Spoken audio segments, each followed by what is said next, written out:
This clip is brought to you by Merrick Health, the premium telehealth network from Derek More Plates, More Dates. Get your blood work and hormone optimization done under the same roof. Enjoy this clip. And then, so what I noticed when following somewhat of a bodybuilding style diet, which was high protein, very high carbs, very low fat, I was able to eat a lot, right? Like for breakfast, I would have tons of bread and tons of egg whites, and that sort of thing. And then recently switching over to much lower carbs, way higher fat.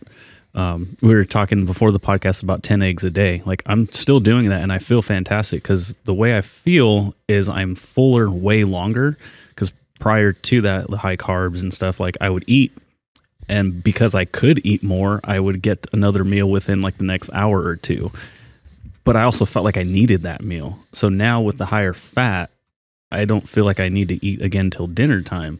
What's going on there? Because like if you compare the plates, the high carb is like gigantic compared to the high fat one.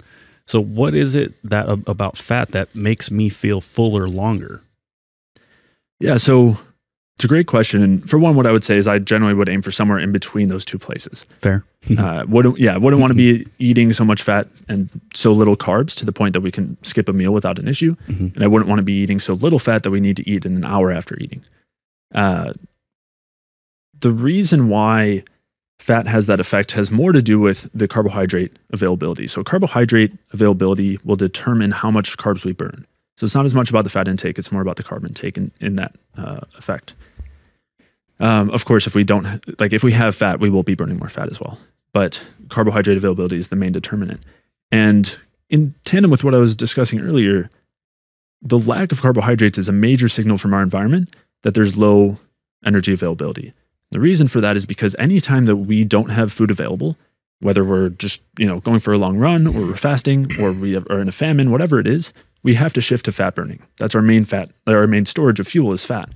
So if we starve, or if we're fasting, or whatever it is, we're always running on fat. And so that tends to be the signal, or goes along with other signals that turn down our metabolic rate. So if we go toward a low carb diet, or if we go toward, whether it's keto, carnivore, whatever it is, that'll tend to come with that consequence, which is turning down our metabolic rate, turning down our hunger signals. Some people say, all right, this is great. Now I don't have to worry about being hungry and I can eat less. I would contend that that might not be such an ideal thing. And instead, it's coming at a major cost to our metabolism and to our total capacity, our total ability to function.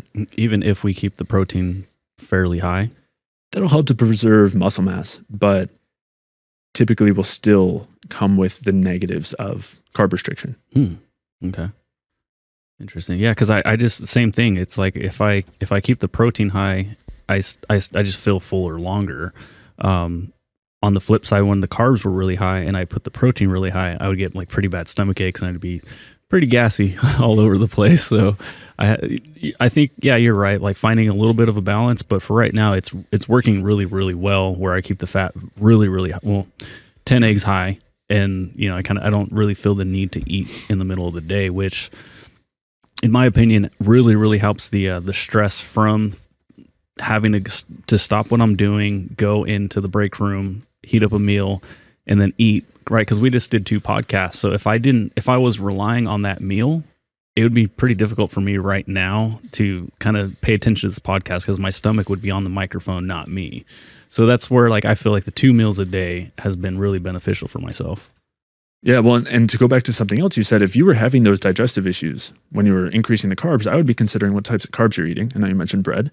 Maybe try switching that up and see if you can have a pretty decent amount of carbohydrates. Yeah, it was fake food. It was not like healthy carbs or of any kind. It was, a lot of bullshit.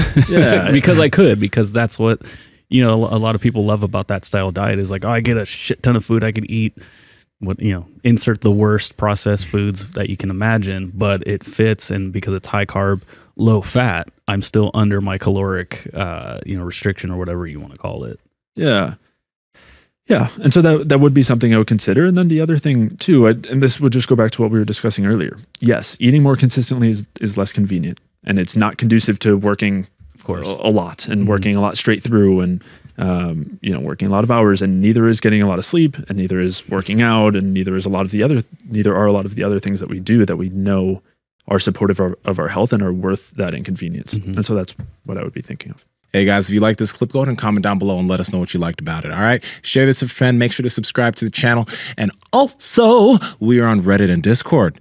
All that's down below. All our sponsors and everyone that supports us down below there too. So you can get whatever you like from us. All right. Peace.